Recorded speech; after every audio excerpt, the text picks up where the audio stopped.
Azerbaijan's ruling party won an outright majority in Sunday's election, cementing President Ilham Aliyev's hold on power. But the opposition boycotted the vote, and international observers refused to monitor it due to restrictions by authorities. Ali Ochenberg has more. Unsurprising, perhaps an understatement of the results of Sunday's parliamentary elections in Azerbaijan, as the ruling YIP party won an outright majority in light of total boycott by opposition parties. Since Azeri President Ilham Aliyev came to power in 2003, no elections held in Baku has been considered free and fair by international rights organizations. The Organization for Security and Cooperation in Europe, or OSCE, even declined to send observers this time, condemning what it described as a, quote, crackdown on independent and critical voices.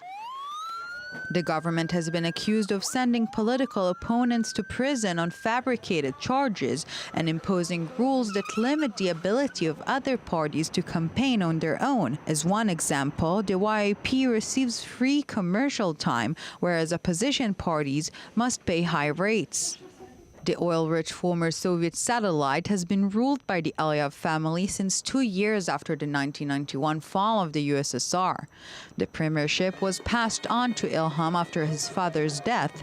Over the past couple of years, the country has become more tightly controlled, with a wave of journalists, bloggers, and human rights activists arrested. And in the wake of the election results, it seems that for Azeris, freedom is not in the cards. And with me is Ariel Cohen, Senior Fellow at Atlantic Council Kibbutz Nachshon. Good evening. Thank you very much for coming. Let's try to understand the situation in Azerbaijan, because we are talking about a secular Muslim Shiite country. And this combination doesn't work in most of the Muslim world. But when you are going to Azerbaijan, you have the feeling that it's, let's put it this, a controlled democracy. I have a feeling, and I've been to Azerbaijan many, many times, that it is a secular country. People are culturally Muslim. I mean, they have all the holidays and have the Eid and things like that. But most of women don't veil.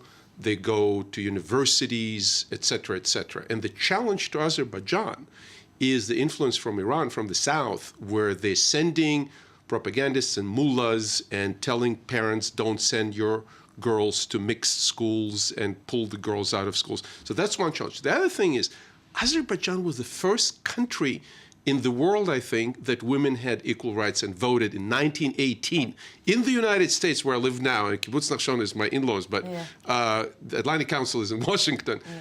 In the United States, women voted in early 1920s for the first time. So Azerbaijan was ahead of that. They had a secular government in 1918. They have like 40% of the parliament is women, right? If I'm not something mistaken. like that. Something and like also that. the ruling party did not get 99%. They got 70 out of 128 or something like that, 125. So there is a majority of the ruling party. There's small parties that support the government, and the two major parties refuse to participate this time.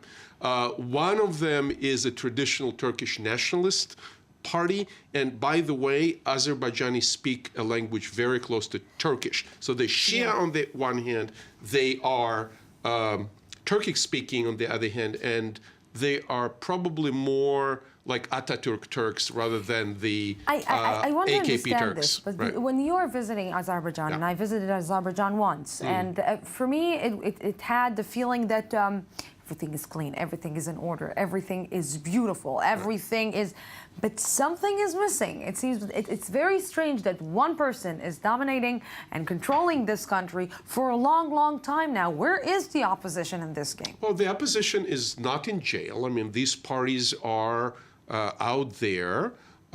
People were happy until very recently because with all this oil revenue, and Azerbaijan has only 9 million people, it's very comparable to Israel in terms of the population size. It is not comparable in terms of technology, for example. Israel helps a lot in terms of selling agricultural technology, maybe communications technology, good ties medical. Between Israel and They're Azerbaijan. amazingly good ties. And also when you talk to the Jewish community there, Jews were there from the Persian Empire for over 2,000 years. The Jews lived there and in neighboring Georgia. And it's an amazing, because I grew up in Russia and I felt anti-Semitism from day one of my life, as long as I remember myself. Yeah, and when you not ask so Jewish much in people- Georgia and Azerbaijan. Yeah, when you ask Jewish people in Azerbaijan if they want to come to Jerusalem, if they want to come to live in Israel, they tell you, why should I leave Azerbaijan? Ariel Cohen, thank you very much for this. Thank you for coming. Appreciate it.